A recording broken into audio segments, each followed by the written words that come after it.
What's up guys? I hope you are doing well. I am Veer, welcome to Stellar family. तो कैसे हो दोस्तों? मैं आशा करता हूँ शानदार तरीके से आप लोग अपनी लाइफ को एंजॉय कर रहे हो, अपनी सेहत, फैमिली और पढ़ाई का ध्यान काफी अच्छे से रख रहे हो।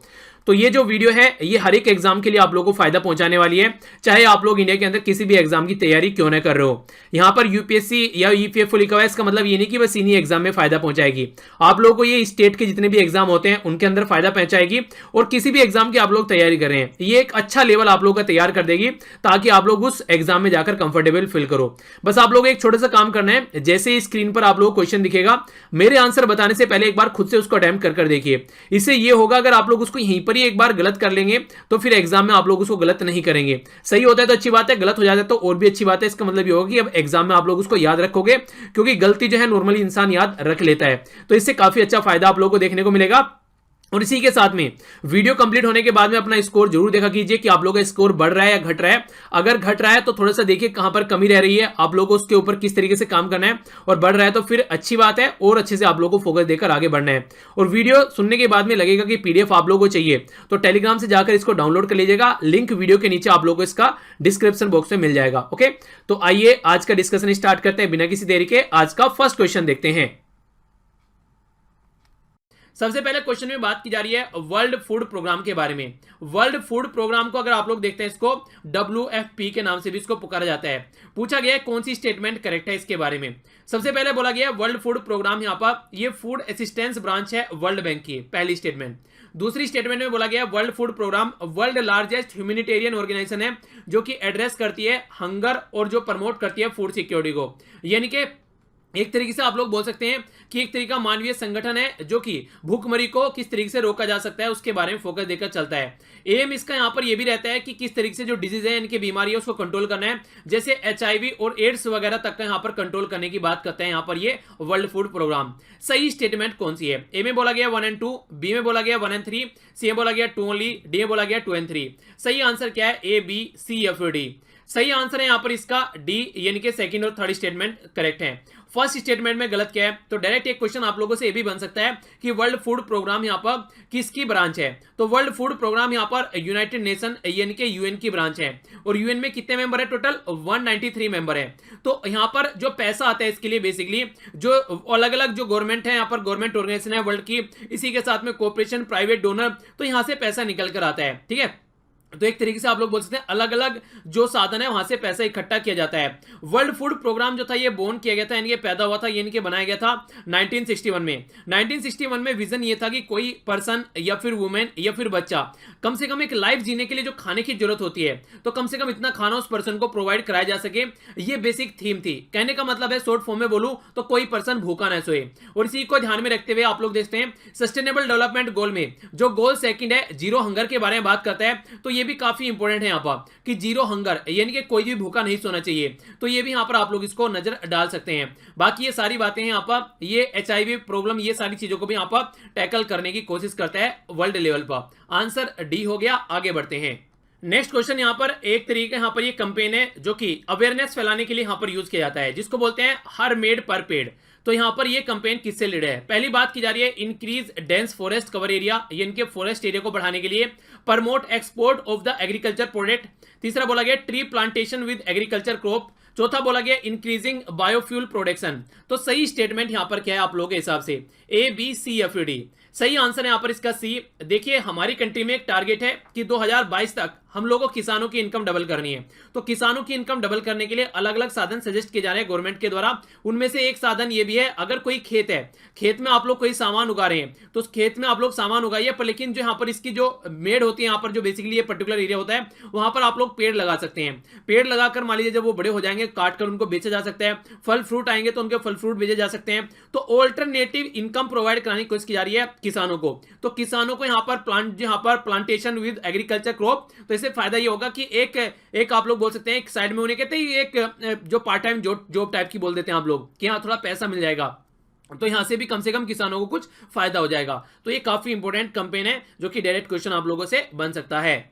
इंपॉर्टेंट क्वेश्चन यहां पर बात कर रहे हैं इन्वायरमेंट पोल्यूशन के बारे में। तो environment pollution control authority EPCA, इसके बारे में यहां पर बात की जा रही है और बोला जा रहा है कौन सा स्टेटमेंट यानी कौन सा क्वेश्चन यहां पर करेक्ट है, ये आप लोगों को बताना है।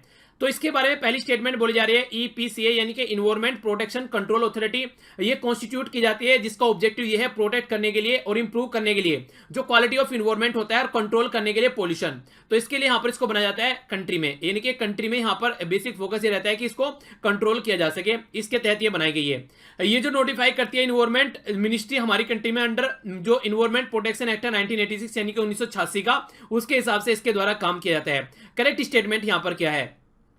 ए में बोला गया वन ओनली, बी में बोला गया टू ओनली, सी में बोला गया both one and two, D में बोला गया नन ऑफ द अबव। तो सही आंसर क्या है? A B C F D. सही आंसर यहां पर इसका है बी, यानी कि सेकंड स्टेटमेंट करेक्ट है, क्योंकि जो ये बॉडी है बेसिकली जो इन्वायरमेंट प्रोटेक्शन कंट्रोल अथॉरिटी है, इसका बेसिक पर्टिकुलर एरिया होता है, यानी कि ये एरिया वाइज होती है। जैसे यहां पर जो बनाई गई थी, कॉन्स्टिट्यूट की गई है, ये नेशनल कैपिटल रीजन के लिए यहां पर बनाई गई है, ना कि पूरी कंट्री के लिए। तो ये पूरी कंट्री का नाम यहां पर ले दिया गया है, तो फर्स्ट स्टेटमेंट यहां पर गलत हो गई। जो भी यहां पर पर्टिकुलर रीजन के लिए यहां पर जो बातें आती हैं, तो कोर्ट ने बोला था बेसिकली यहां पर कि पर्टिकुलर रीजन से रिलेटेड, मान लीजिए किसी पर्टिकुलर रीजन में, दिल्ली के रीजन में, हरियाणा के रीजन में, फिर किसी पर्टिकुलर और रीजन में कहीं ज्यादा पोल्यूशन है, तो उस पोल्यूशन को कर्व करने के लिए आप लोगों को फोकस देकर चलना है। बिल्कुल ऐसे बोल सकते हैं जैसे मान लीजिए आप लोगों के पास में सब्जेक्ट है, जो भी आप लोग तैयारी करें, तो एक पर्टिकुलर सब्जेक्ट पर फोकस देना है क्योंकि ये सब्जेक्ट वीक है, तो इस तरीके से अंडरस्टैंड कर सकते हैं। तो हमारी कंट्री में जो मिनिस्ट्री ऑफ इन्वायरमेंट है, उसके अंदर इन्वायरमेंट प्रोटेक्शन एक्ट 1986 के हिसाब से यहां पर ये पर्टिकुलर एरिया नोटिफाई किया जाता है। आंसर बी हो गया। आगे बढ़ता हूं।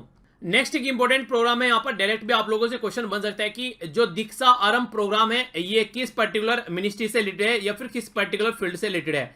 तो 4 स्टेटमेंट है, सही आंसर आप लोगों को बताना है। दीक्षा आरंभ जो प्रोग्राम है वो रिसेंटली अभी न्यूज में था, एक एक कर स्टेटमेंट देखते हैं। प्राइम मिनिस्टर जो मोदी जी यहां पर उनका फर्स्ट जो प्रगति जो मीटिंग हुई इन हिज सेकंड टर्म, तो उसको बोला जा रहा है दीक्षा आरंभ, ठीक है, यानी कि प्रगति मीटिंग को यहां पर दीक्षा आरंभ बोला गया, जो पहली मीटिंग हुई। दूसरा बोला है लॉन्च किया गया अटल कम्युनिटी इनोवेशन सेंटर, उसको दीक्षा आरंभ बोला जा रहा है। तीसरा बोला जा रहा है लॉन्च की गई इलेक्ट्रिक बस ऑफ इंटरसिटी, जो फॉर इंटरसिटी ऑपरेशन, यानी कि एक सिटी से दूसरी सिटी में, उसको दीक्षा आरंभ बोला जा रहा है। तीसरा बोला जा रहा है गाइड है यहां पर एक तरीके से जो यूनिवर्सिटी ग्रांट कमीशन है, उसकी गाइड है स्टूडेंट्स के लिए इंट्रोडक्शन इन प्रोग्राम, यानी कि जो प्रोग्राम होता है उसमें अगर नया स्टूडेंट कोई स्टार्ट करता है वहां पर, तो उसको दीक्षा आरंभ बोला जा रहा है। A B C F D. सही आंसर यहां पर क्या है? सही आंसर है इसका यहां पर डी, यानी कि थर्ड स्टेटमेंट सही है। ये हमारी कंट्री में मिनिस्ट्री है ह्यूमन रिसोर्स एंड डेवलपमेंट, जिसके द्वारा दीक्षा आरंभ प्रोग्राम स्टार्ट किया गया। जैसे आप लोग इसको अगर एक उदाहरण के तौर पर समझो, मान ली कोई बच्चा है और वो यहां पर अपनी 12th पास कर ग्रेजुएशन में जाता है, तो ग्रेजुएशन में जब वो जाता है तो कई बार रैगिंग होती नजर आती है और कई सारी उल्टी सीधी हरकतें होती हैं। तो किस तरीके से उसको एक ऐसा इन्वायरमेंट प्रोवाइड कराया जाए ताकि बच्चों के साथ में, खासकर फैकल्टी के साथ में, एक दूसरे के साथ में मिलकर एक इस तरीके से कनेक्ट कर सके, उनको वहां पर अनकंफर्टेबल फील ना करे, ठीक है, अनकंफर्टेबल फील ना लगे। तो इसको ध्यान में रखते हुए यहां पर ये दीक्षा आरंभ प्रोग्राम स्टार्ट किया गया यूनिवर्सिटी ग्रांट कमीशन के द्वारा। तो ये काफी इंपॉर्टेंट प्रोग्राम है, खासकर बच्चों को गाइड करने के लिए, बच्चों को कंफर्टेबल फील कराने के लिए। तो डायरेक्ट क्वेश्चन अगर आप लोगों से पूछे कौन सी मिनिस्ट्री का है, तो ये भी आप लोग याद रखिएगा, कई बार क्वेश्चन बन जाते हैं। आगे बढ़ते हैं।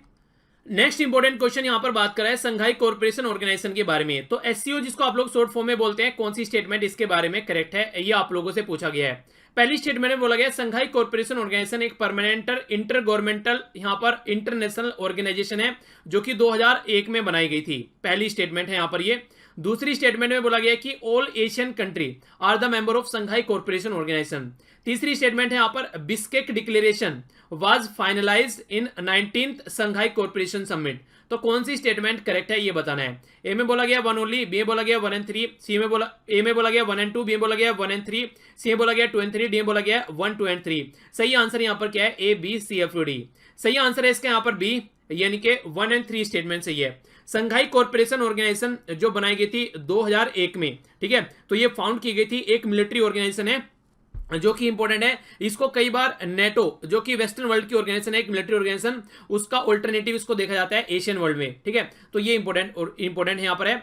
All Asian country member Shanghai corporation organisation. देखिए पॉसिबल भी नहीं है कि सारी एशियन कंट्री यहां पर इस तरीके से मेंबर हो, फिर एक अलग तरीके की ऑर्गेनाइजेशन यहां पर ये बन जाती। सारी एशियन कंट्री यहां पर मेंबर नहीं है। कौन कौन सी कंट्री है वो भी बात करेंगे। पहले आप लोग बात करिए यहां पर बिस्केक के बारे में। बिस्केक डिक्लेरेशन जो 19th ये संघाई कॉर्पोरेशन ऑर्गेनाइजेशन मीटिंग देखने देखने को मिली थी यहाँ पर किर्गिस्तान में, ये यहाँ पर बिस्केक डिक्लेरेशन अभी निकल के आया। इसी में यहाँ पर कई सारी बातें बोली गई थी जो पाकिस्तान के बारे में कि हाँ आप लोगों को भी टैकल करके चलना है टेररिज्म जैसी एक्टिविटी को, तो और भी कई सारी बातें यहाँ पर निकल कर आई थी। एक इंपॉर्टेंट क्वेश्चन यहाँ पर यह बनता है 2017 में इंडिया और पाकिस्तान के द्वारा दोनों के द्वारा संघाई कॉर्पोरेशन ऑर्गेनाइजेशन को एक साथ में ज्वाइन किया गया है। ठीक है, तो ये भी कई बार इंपॉर्टेंट क्वेश्चन बन जाता है कि किस कंट्री के साथ में हमारे साथ में ज्वाइन किया गया, क्या पाकिस्तान भी इसका मेंबर है? हाँ, पाकिस्तान भी इसका मेंबर है। हम लोगों को रशिया ने सपोर्ट किया है और पाकिस्तान को चाइना ने सपोर्ट किया है, क्योंकि चाइना और पाकिस्तान एक तरीके से आप लोग समझ सकते हैं लंगोटिया यार है, जैसे Pakistan China Pakistan economic corridor की आप लोग बात करते हैं। तो अब थोड़ा सा बात कर लेते हैं इसके मेंबर के बारे में। टोटल मिलाकर आज के डेट में आप लोगों को 8 मेंबर नजर आएंगे, China, India, Kazakhstan, Kyrgyzstan, Pakistan, Russia, Tajikistan और उज्बेकिस्तान। 4 ऑब्जर्वर हैं जो कि आने वाले टाइम में मेंबर बनेंगे, अफगानिस्तान, बेलारूस, ईरान और मंगोलिया। खासकर अगर बात करें ईरान और अफगानिस्तान, ये तो काफी ज्यादा इंपॉर्टेंट मेंबर है जो कि आने वाले टाइम में जल्दी इसके मेंबर बनते हुए नजर आएंगे। ऑफिशियल लैंग्वेज चाइनीज और रशियन आप लोग यहाँ पर देखने को मिलती है।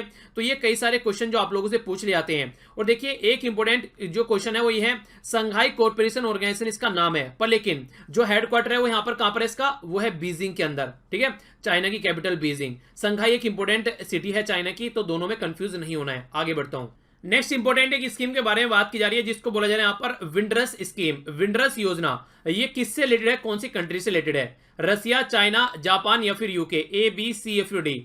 ये जो लोग रिलेटेड है यहाँ पर, ये है यूके से, यानी कि यूनाइटेड किंगडम से। बेसिकली है क्या, देखिए कॉमनवेल्थ कंट्री उन कंट्री को बोलते हैं जो काफी लंबे समय तक ब्रिटेन के द्वारा रूल किया गया है। इंडिया और चाइना भी यहाँ पर इसका कॉमनवेल्थ का पार्ट है क्योंकि इनके ऊपर भी रूल किया गया है। तो यहाँ पर विंडरस जो स्कीम है, यहाँ पर ये यूके के होम सेक्रेटरी थे जिनके द्वारा पर्सनल अपोलॉजी यानी कि माफी मांगी गई है, क्योंकि हुआ क्या था बेसिकली यहाँ पर बहुत सारे जो माइग्रेंट है उनको यहाँ पर डिनाई कर दिया गया था सिटीजनशिप देने के लिए और एक तरह से एंट्री करने के लिए भी यहाँ पर यूके के अंदर। तो खासकर ये कॉमनवेल्थ के जो लोग थे, जो उनके बच्चे थे खासकर, तो काफी ज्यादा प्रॉब्लम देखने को मिली। तो उसके चलते इस इश्यू को लेकर यहाँ पर ये स्कीम लाई गई थी ताकि प्रॉब्लम का सोल्यूशन निकाला जा सके और उसको सॉर्ट आउट किया जा सके। उसको विंडरस स्कीम का नाम दिया गया। काफी इंपॉर्टेंट कॉन्सेप्ट यहाँ पर आप लोगों से डायरेक्ट क्वेश्चन पूछा जा सकता है। One health concept, one health concept यहां पर किससे रिलेटेड है ये आप लोगों को बताना है। पहला बोला जा रहा है स्ट्रेटजी है टू प्रिवेंट करने के लिए नॉन कम्युनिकेबल डिजीज। दूसरा बोला जा रहा है प्रोवाइड कराने के लिए health insurance to all individual. तीसरा बोला जा रहा है interconnectivity among human health, animal health and environment health. Prioritisation किया जा रहा है यहाँ पर जो ह्यूमन हेल्थ है ओवर एनिमल हेल्थ, यानी कि एनिमल हेल्थ से ज्यादा ह्यूमन हेल्थ को ज्यादा प्रायोरिटी दी जा रही है। सही आंसर क्या है, ए बी सी या फिर डी? तो सही आंसर है यहाँ पर इसका सी। देखिए क्या बोलने की कोशिश की जा रही है, काफी इंटरेस्टिंग है। अगर आप लोग समझेंगे तो तब आप लोग को और पता चलेगा। आज के दिन में आप लोग जिस इन्वायरमेंट में रह रहे हैं, ठीक है, उस इन्वायरमेंट में आप भी हैं, उस इन्वायरमेंट में एनिमल भी हैं और उस इन्वायरमेंट में ह्यूमन भी हैं। तो अगर इन्वायरमेंट में कोई गड़बड़ होगी तो एनिमल के ऊपर भी इंपैक्ट पड़ेगा और ह्यूमन के ऊपर भी इंपैक्ट पड़ेगा। इन्वायरमेंट में कोई बीमारी होगी तो इंसानों के ऊपर भी इंपैक्ट पड़ेगा, जानवरों के ऊपर भी इंपैक्ट पड़ेगा। तो सारी चीजें एक दूसरे के साथ में कनेक्ट हैं। तो इसी तरीके से बोला जा रहा है कि वन हेल्थ कॉन्सेप्ट, यानी कि सबको सही रखा जाए, ह्यूमन को भी, एनिमल को भी, और जो एक तरीके से जो हेल्थ है इंसान की, एनिमल की और इन्वायरमेंट की, सबको ध्यान में रखकर यहां पर फोकस दिया जाए। इसको बोला गया वन हेल्थ कॉन्सेप्ट। ठीक है ना। तो वर्ल्ड ऑर्गेनाइजेशन जो है ऑफ एनिमल हेल्थ, कॉमनली जिसको OIE बोलते हैं, ठीक है ना, जिसको यहां पर बेसिकली अगर आप लोग फ्रेंच वर्ड में यूज करते हैं तो ये है यहां पर World Organisation of Animal Health. इसके द्वारा ये कॉन्सेप्ट यहां पर निकाला गया कि हम लोग को सबको साथ में लेकर चलना पड़ेगा। तो आंसर सी हो गया। आगे बढ़ते हैं। इंपॉर्टेंट क्वेश्चन है पंचायती राज सिस्टम के बारे में। मिनिमम जो एज है यहाँ पर पंचायत में आप लोगों को, यहाँ पर अगर यहाँ पर पंचायत में आप लोगों को ऐसे उठना है, प्रधान वगैरह बनना है, ठीक है, तो उसके बारे में बात की जा रही है। तो minimum age prescribe for any member to be the member of panchayat, ये 25 ईयर है। ठीक है, ये बोला जा रहा है। दूसरा बोला जा रहा है पंचायत जो है वो रिकॉन्स्टिट्यूट की जाती है आफ्टर प्रीमेच्योर डिसोल्यूशन। तो यहाँ पर ऐसा होगा, मान लीजिए यहाँ पर भी पंचायत कोई है और 1 साल के अंदर ही वो डिसोल्व हो गई, तो फिर बचे हुए टाइम के लिए वो बनाई जाएगी। ऐसा नहीं है कि स्टार्टिंग से चलेगी। ये बोला जा रहा है जो रिमाइंडर पीरियड है उसके लिए उसको बनाया जाएगा। तो सही आंसर यहाँ पर क्या है? ए में बोला जा रहा है 1 ओनली, बी में बोला जा रहा है 2 ओनली, सी में बोला जा रहा है बोथ 1 and 2, डी में बोला जा रहा है नाइदर 1 नो 2। तो सही आंसर क्या है? ए बी सी या फिर डी? तो जो आंसर है यहाँ पर इसका आंसर हो गया बी। थोड़ा सा ध्यान से समझ लेते हैं क्या बातें की जा रही है। ये इंटरेस्टिंग और थोड़ा सा कॉन्सेप्चुअल क्वेश्चन आप लोगों के लिए बन जाता है। सबसे पहले तो जो मिनिमम एज होनी चाहिए आप लोग की वो 21 साल होनी चाहिए, तो जो 25 साल बोला गया है वो गलत है। दूसरा 73rd जो कॉन्स्टिट्यूशन अमेंडमेंट किया गया हमारे संविधान में, उसको लेकर यहां पर पंचायत आई, और 74th कॉन्स्टिट्यूशन अमेंडमेंट किया गया, उसको लेकर म्युनिसिपैलिटी आई। 2 बात ये याद रखिएगा। तीसरी बात जो यहां पर है जी अगर यहां पर मान लीजिए पंचायत का जो टाइम पीरियड है वो 5 साल है, ठीक है, 5 साल में एक बार इलेक्शन हो रहे हैं। अगर 1 साल बाद यहां पर जो पंचायत में यहां पर अगर 1 साल बाद यहां पर डिसॉल्व हो जाती है तो फिर यहां पर जो फिर से इलेक्शन होंगे वो बचे हुए टाइम पीरियड के लिए होंगे। 2 साल बाद डिसॉल्व हो जाते हैं तब भी बचे हुए टाइम पीरियड के लिए होंगे। अगर ओनली 6 महीने बचे हुए हैं और तब डिसॉल्व हो गई तो फिर यहां पर इलेक्शन कंडक्ट कराए जाएंगे। यानी कि अगर 6 महीने ओनली बचे हुए हैं तब डिसॉल्व हो जा रही है तो इलेक्शन कंडक्ट कराए जाएंगे। बाकी इससे पहले अगर टाइम बचा हुआ है तो फिर यहां पर रिमेनिंग टाइम के लिए यहां पर वो इलेक्शन कराए जाएंगे, पूरे टाइम के लिए नहीं कराए जाएंगे। तो ये हमारी पंचायती राज सिस्टम का बेसिक प्रोविजन है। आंसर बी हो गया। आगे बढ़ता हूं। इंपॉर्टेंट क्वेश्चन बात कर रहे हैं यहां पर प्रोजेक्ट ये सशक्त के बारे में। तो प्रोजेक्ट जो सशक्त है इसके बारे में कौन सी स्टेटमेंट करेक्ट है? बोला जा रहा है यहां पर पर्सनलाइज जो यहां पर एक तरीके से पर्सनैलिटी डेवलपमेंट प्रोग्राम है थ्रू द सोशल और कम्युनिटी सर्विस। दूसरा बोला जा रहा है कॉम्प्रिहेंसिव मेडिकल केयर फैसिलिटी है टू सेंट्रल गवर्नमेंट एम्प्लॉय और देयर फैमिली। तीसरा बोला गया वन टाइम कैश इंसेंटिव है pregnant women for institution home birth, जो अगर किसी स्किल असिस्टेंस के थ्रू, यानी कि अगर यहां पर बर्थ होता है तो कोई स्किल असिस्टेंस यहां पर होना चाहिए। गांव में देखा होगा बच्चे पैदा होते हैं, दाई यहां पर काम करती है तो स्किल्ड होना चाहिए उसको। इस स्कीम में एम करने के लिए स्ट्रेंथन क्रेडिट जो कैपेसिटी होती है, क्रेडिट कल्चर और credit portfolio of the public sector bank. तो सही आंसर यहां पर क्या है? A B C F D.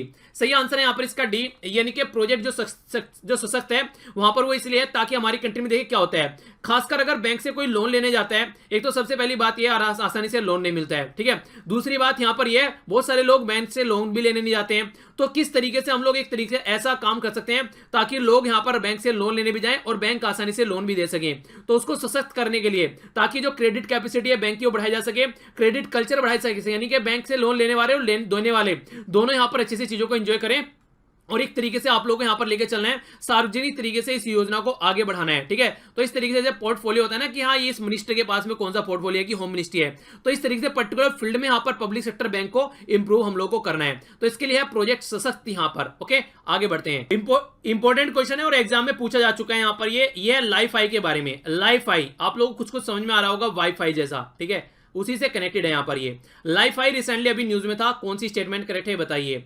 ये लाइट को यूज करता है एज ए मीडियम, ये हाई डेटा को, जो हाई डेटा स्पीड है उसको ट्रांसमिशन करने के लिए। वायरलेस टेक्नोलॉजी है यहां पर जो सेवरल टाइम फास्ट है वाईफाई से। सही स्टेटमेंट क्या है? ए में बोला गया 1, बी में बोला गया 2, सी में बोला गया बोथ 1 and 2, डी में बोला गया नाइदर 1 नो 2। तो जो सही आंसर है वो इसका सी, यानी कि दोनों स्टेटमेंट सही है। लाइफाई यहां पर है लाइट फिडेलिटी, यानी कि एक तरीके से लाइट के थ्रू डेटा को ट्रांसमिट किया जा रहा है एक जगह से दूसरी जगह पर, और लाइट आप लोगों को पता है काफी हाई स्पीड से चलती है, तो इसलिए जो इसकी स्पीड है वो भी अगर आप लोग कंपेयर करेंगे वाईफाई के साथ में तो वाईफाई से 10 से लेकर 100 गुना फास्टर तक आप लोगों को देखने को मिलेगा ये। तो ये काफी इंपॉर्टेंट यहां पर मीडियम माना जाता था और वेरी सिक्योर तरीके से भी इसको देखा जाता है, यानी कि कोई इंटरफेयर भी नहीं कर पाएगा। तो ये दोनों बातें आप लोगों के लिए इंपॉर्टेंट है। ये एग्जाम में क्वेश्चन पूछा जा चुका है, ठीक है, यूपीएससी के अंदर पुराने पेपर आप लोग उठा के देखेंगे। तो ये था आज का डिस्कशन। आई होप कि आप लोगों ने एंजॉय किया होगा। इस लेक्चर की पीडीएफ डाउनलोड करना चाहते हैं तो टेलीग्राम से जाकर डाउनलोड कर सकते हैं। बाकी मेरे साथ में कनेक्ट रह सकते हैं आप लोग फेसबुक, इंस्टाग्राम और ट्विटर पर। और नेक्स्ट जो लेक्चर होगा आप लोग का वो होगा द हिंदू न्यूज़पेपर डिस्कशन। तो इसी तरीके से एंजॉय करते रहिए और अगर अच्छा लगता है तो चीज़ों को शेयर जरूर कीजिए ताकि ज़्यादा से ज़्यादा बच्चों तक इसका फायदा पहुंचाया जा सके। देखिए एजुकेशन जो जितना आप लोग बांटेंगे ना, जितना आप लोग शेयर करेंगे उतना ही ज़्यादा बढ़ेगी। तो इसको आप लोग ध्यान में रखते हुए चीज़ों को जरूर बढ़ाइए। तो मिलता हूं नेक्स्ट लेक्चर में। बड़ों को नमस्ते, छोटों को प्यार, छोटी सी लाइफ एंजॉय करा। तब तक के लिए जय हिंद।